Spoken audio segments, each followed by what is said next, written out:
Intelligence bureau में जी कैसे job हासिल की जाती है सर? इंटेलिजेंस ब्यूरो के बारे में बता दें। आईबी क्या है जी? आईबी में कैसे भर्ती होते हैं? आईबी में भर्ती होने के लिए हमें कितनी तालीम चाहिए? आईबी में भर्ती होने के लिए क्या चाहिए? किस किस रैंक पे भर्ती होते हैं? इसके रैंक बता दें, इसकी पे बता दें जी। क्या आईबी में भर्ती होकर हम आगे मजीद तालीम जारी रख सकते हैं? इंटेलिजेंस ब्यूरो है क्या सर? ये किस अदारे से ताल्लुक़ रखता है? क्या ये खुफिया एजेंसी होती है? हम हर तरह से काम कर सकते हैं, हमें हर इख्तियार हासिल होता है? आईबी की पावर कितनी होती है? आईबी के अफसरान किस तरह से काम करते हैं? आपके ऐसे बहुत से सवाल जी। तो आज की मेरी वीडियो आईबी के मुतल्लिक। मैं हूँ रज़ा बुखारी और आप देख रहे हैं बुखारी स्पीक्स यूट्यूब चैनल। तो व्यूअर्स, इस चैनल के ऊपर मैं आपके लिए मुख्तलिफ service oriented, career oriented videos बनाता हूं, जिसमें मैं आपको बताता हूं कि आप मुख्तलिफ जॉब्स के लिए होने वाले इम्तहानात के मराहिल से किस तरह से आसानी से गुजर कर अपने और अपने बच्चों का रोजगार कमा सकते हो। Thank you very much. आते हैं मौजू की तरफ जी। तो इंटेलिजेंस ब्यूरो देखिए एक वफाकी अदारा है, वफाक की तरफ से ये काम करता है। पूरे पाकिस्तान में इनकी डिप्लॉयमेंट हो सकती है। आलमोस्ट जो है इनके घरों के नज़दीक इनको पोस्टिंग दी जाती है। इंटेलिजेंस ब्यूरो ऑफ पाकिस्तान ये एक ऐसा इदारा है जो इत्तलात फराहम करता है हर तरह से, हर किस्म की।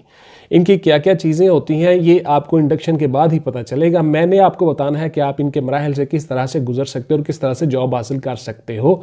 दूसरी बात यह है कि ये जॉब किन किन रैंक्स पे आप ले सकते हो। तो इस तरह से आपने इस वीडियो को पूरा देखना, स्किप बिल्कुल नहीं करना। तो देखिए, सबसे पहले इनकी जो कांस्टेबल रैंक है या जो एएसआई सब इंस्पेक्टर है, जो डायरेक्ट इनकी भर्ती होती हैं, इन सब में 5 फीट 7 इंच कद है जी मर्दों का और 5 फीट 2 इंच कद है औरतों का। गौर से सुन लें, इसमें 18 से 30 साल तक इनकी एज है जी। 18 से 30 साल की एज के दरमियान आप ये दे सकते हो। 6x6 आपकी नज़र होनी चाहिए, ग्लासेस विद आउट ग्लासेस, दोनों तरह से। अब ग्लासेस के साथ कितनी चल जाती है ये आप उनके मुतल्लिका डॉक्टर से रुजू कर सकते हैं या ऑनलाइन पता कर सकते हैं। इसी तरह से इनकी जो दौड़ है वो 8 मिनट में 1.6 किलोमीटर और औरतों के लिए, गर्ल्स के लिए 10 मिनट में वही दौड़ उन्होंने लगानी होती है। इसी तरह से आपकी हल्की फुल्की चिनअप्स, पुशअप्स और सिटअप्स वगैरह लगवा के वो फिजिकली आपको देख लेते हैं कि आपकी कोई हड्डी टेढ़ी नहीं, कोई नकारा तो नहीं, आप फिजिकली फिट हो। तो इसमें कोई ऐसी बात नहीं होती। आप बार बार कमेंट्स में पूछते हो सर वो तो ये होता है, वो तो चिनअप नहीं लगाते, वो तो फलां नहीं करते। तो पुत्र, आपको ये सारा कुछ देखना होता है, डॉक्टर्स ने चेक करना होता है कि आप फिजिकली फिट हो। 6 से 8 माह तक इनकी ट्रेनिंग होती है जी। इनकी ट्रेनिंग के बाद बाकायदा फिर इनकी पोस्टिंग दी जाती है। पूरे पाकिस्तान में कहीं भी डिप्लॉयमेंट हो सकती है, लेकिन आपके घरों के नज़दीक कोशिश की जाती है आपको डिप्लॉयमेंट दी जाए, आपको पोस्टिंग दी जाए। अप्रॉक्सीमेटली 5 से 7 साल के दरमियान अगले रैंक में प्रमोशन हो जाती है, तरक्की हो जाती है। वो सीटों की अवेलेबिलिटी पे होता है और आपका सर्विस रिकॉर्ड जो होता है उसके मुताबिक होता है जी। मैट्रिक सेकंड डिवीजन चाहिए जी इनके कंस्टेबलान की भर्ती के लिए।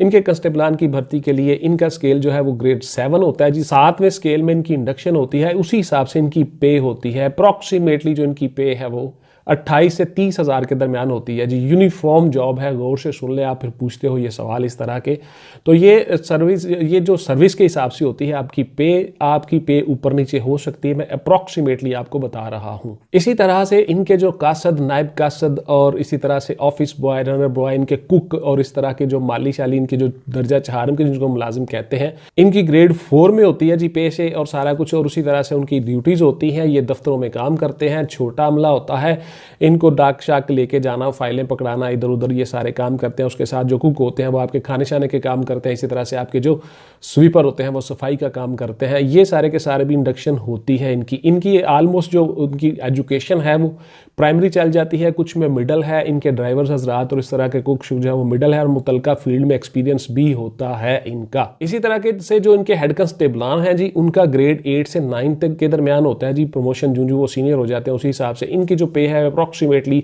40 से 45-42 हज़ार के करीब होती है। इनके एएसआई का, असिस्टेंट सब इंस्पेक्टर का ग्रेड जो 11 होता है जी, 40 से 50 हज़ार, 55 हज़ार के दरमियान में इनकी पे कहीं एडजस्ट होती है। इसी तरह से इनके जो सब इंस्पेक्टर हैं ग्रेड 14 में है जी, पुलिस की तरह ही 14वें स्केल में है। इनकी तनख्वाह भी कहीं पे 55-60 हज़ार के दरमियान में एडजस्ट होती है। यूनिफॉर्म जॉब है, उसी तरह से रैंक इनको मिलते हैं, पिप्स लगे होते हैं। इसी तरह से फिर इनके जो इंस्पेक्टर्स हैं वो ग्रेड 16 में है जी, पुलिस की तरह ही। इनकी पे भी है जो तकरीबन वो 70 से 80 हज़ार के दरमियान कहीं पे एडजस्ट होती है। ये सारी की सारी ऊपर नीचे पेज हो सकती हैं, ये मैं अप्रॉक्सीमेटली आपको बता रहा हूँ। ये किन किन मराहल से गुजरते हैं तो गौर से सुन ले जी। इनका सबसे पहले आपकी रजिस्ट्रेशन होती है जी, आपके डॉक्यूमेंट्स जमा होते हैं जब इनकी वैकेंसीज आती हैं। उसके बाद फिर आपकी होती है जी फिजिकल दौड़, फिजिकल मेजरमेंट और फिजिकल दौड़। ये सारा का सारा आपको चेक कर लिया जाता है, फिजिकली आपको फिट हो, उसके बाद फिर अगले मरहले में आप आ जाते हो। दौड़ के बाद जी आपका होता है तहरीरी इम्तहान, रिटन टेस्ट। रिटन टेस्ट भी आप क्वालिफाई कर लेते हो, उसके बाद फिर आप अगले मरहले में दाखिल हो जाते हो, वहां पे जाके आपका होता है इंटरव्यू। इंटरव्यू जब आपका हो जाता है, इंटरव्यू में भी आप कामयाब हो गए तो आफ्टर दैट आपका एक मेडिकल करवाता है महकमा दोबारा से, जिसमें आपकी पे शुरू होनी होती है। गौर से सुन ले, MS आप वो करते हैं मेडिकल आपका, और उस मेडिकल में आपको बाकायदा डिपार्टमेंट के बंदे साथ जाते हैं और वो जाके आपका मेडिकल करवाते हैं। उसके बाद आपकी पे शुरू होती है जिस दिन से आपका मेडिकल हो जाता है। उसके बाद आप ट्रेनिंग पे चले जाते हो, ट्रेनिंग के बाद आप आके आपकी पोस्टिंग हो जाती है मुख्तलिफ जगहों पे। इस तरह से आपकी जो है वो ड्यूटी शुरू हो जाती है। अब आते हैं आपके सवालों की तरफ। आप में से बहुत से बच्चे पूछते हैं कि सर हम क्या IB में एडमिशन लेके IB में हम मजीद आगे तालीम जारी रख सकते हैं? तो बेटा देखिए, IB जो है इंटेलिजेंस ब्यूरो ऑफ पाकिस्तान, ये एक महकमा है, एक इदारा है। ये कोई एडमिशन नहीं आप इसमें लेते हो, ये कोई कॉलेज स्कूल नहीं है।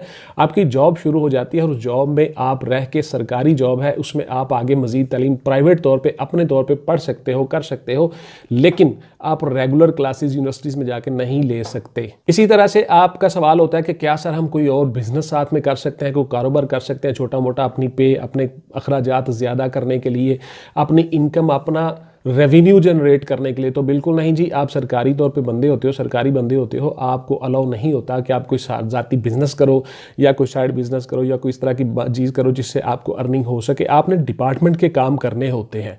डिपार्टमेंट में जो जो आपकी ड्यूटियाँ लगाई होती हैं, जो जॉब डिस्क्रिप्शन है आपकी, उसके मुताबिक आपने काम करना होता है। उसके बाद आपके वैसे बहुत से बच्चों ने पूछा कि सर ये क्या ये यूनिफॉर्म जॉब है? जी बिल्कुल, ये यूनिफॉर्म जॉब है जी। आप यूनिफॉर्म पहनते हो, उसके साथ साथ कुछ लोगों की यूनिफॉर्म के बगैर भी ड्यूटीज़ लगती हैं, आप वो भी करते हो। उसके साथ साथ आप यूनिफॉर्म में भी जॉब करते हो, बाकायदा यूनिफॉर्म जॉब है जी। आपकी ट्रेनिंग होती है, आपको वेपन हैंडलिंग सिखाई जाती है, आपको हर तरह के हालात से निपटना सिखाया जाता है।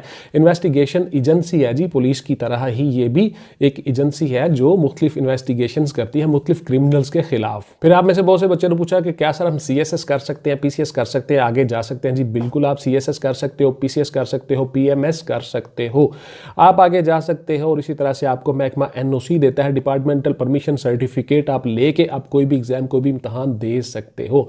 इंटेलिजेंस ब्यूरो में बड़ी अच्छी जॉब है जी, बड़ी अच्छी नौकरी है, इज्जत वाली, ऑनर वाली नौकरी है। इसमें आप आसानी के साथ अपना फ्यूचर प्लान कर सकते हो, आगे जा सकते हो, बढ़ सकते हो, तालीम हासिल कर सकते हो, और इसके साथ साथ आप CSS, PCS, PMS भी कर सकते हो। तो ये पंजाब पब्लिक सर्विस कमीशन के जरिए से इनके AD भी डायरेक्ट भर्ती होते हैं जी। असिस्टेंट डायरेक्टर्स वो भी डायरेक्ट भर्ती होते हैं ग्रेड 17 में। उनके लिए मैं अलग से भी वीडियो बना दूंगा, वो आप देख लीजिएगा। तो वो भी इंडक्शन होती है, उनकी भी अप्रॉक्सीमेटली जो पे है वो 1,10,000 के करीब कहीं पे जाके एडजस्ट होती है ग्रेड 17 में। तो असिस्टेंट डायरेक्टर भी इनके भर्ती होते हैं जी। उसके बाद इनके होते हैं डिप्टी डायरेक्टर्स, ग्रेड 18 में चले जाते हैं। उसके बाद एडिशनल डायरेक्टर्स, और उसके बाद फिर आपके बहुत सारे डायरेक्टर्स, और उसके बाद फिर डायरेक्टर जनरल। इस तरह से इनकी हायरार्की होती है। इस पर भी मैं एक अलग से वीडियो बना दूंगा, वो आप देख लीजिएगा। तो ये थे जी आपके सवालात और क्वेरीज, जिस तरह से आप मुझसे सवाल करते हो उनके मुताबिक इंटेलिजेंस ब्यूरो ऑफ पाकिस्तान की वीडियो जी। इसके ऊपर मेरी और भी वीडियो आएंगी IB के मुतल्लक, वो आप गौर से देख लीजिएगा, और आपके तमाम सवालों के जवाब देने की मैं कोशिश की मैंने। तो इंशाअल्लाह ताला मिलते हैं जी किसी अगली वीडियो में, नए मौजू, नए टॉपिक और नए तारुफ के साथ। अपना और अपने प्यारों का ढेर सारा ख्याल रखिएगा। आजकल के हालात के मुताबिक आपको पता ही है किस तरह से हालात जा रहे हैं। आपने अपनी सेहत का ख्याल रखना है, अपनी इम्यूनिटी को बूस्ट रखना है, और ज़्यादा से ज़्यादा अच्छी डाइट का इस्तेमाल करना है। मिलते हैं जी इंशाअल्लाह। पाकिस्तान जिंदाबाद।